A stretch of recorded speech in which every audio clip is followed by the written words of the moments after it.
And coming up in the sport, Gregor Townsend calls up later. But let's get tonight's sport now with Amy, and it's Six Nations time already. Yes, I know, we're looking ahead to that. Thanks very much, Laura. Good evening. The Six Nations, it is almost upon us, and Gregor Townsend has named the squad he believes can bring success to Scotland this year. There are 4 uncapped players in the 39-man pool, including former England prop Alec Hepburn of Exeter Chiefs, along with Sale Sharks winger Aaron Reid, Harry Patterson from Edinburgh Rugby, who can play at wing and full-back, and Leicester Tigers prop Will Hurd.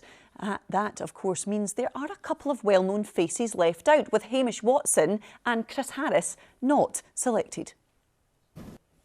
Well, it all gets underway for Scotland in Cardiff on the 3rd of February before back-to-back games at Murrayfield against France and England. Townsend's side will round off the tournament with trips to Rome and Dublin.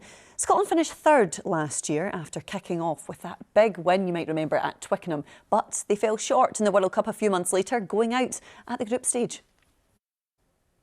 Sticking with rugby, and the British and Irish Lions have announced a first women's tour, a trip to New Zealand in 2027. Squads will be made up of players from England, Scotland, Wales and Ireland, and the September series will include 3 test matches against the 6-time world champion Black Ferns.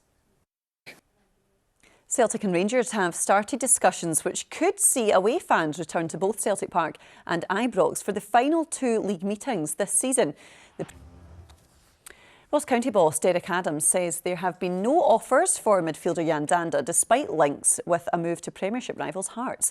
To the Australian Open tennis now, and Cameron Norrie has set up a second-round match against Giulio Zeppieri after beating Juan Pablo Varillas in straight sets. So yes, Laura, still some Scottish hope. Indeed, still worth us watching. Thank you very much, Amy.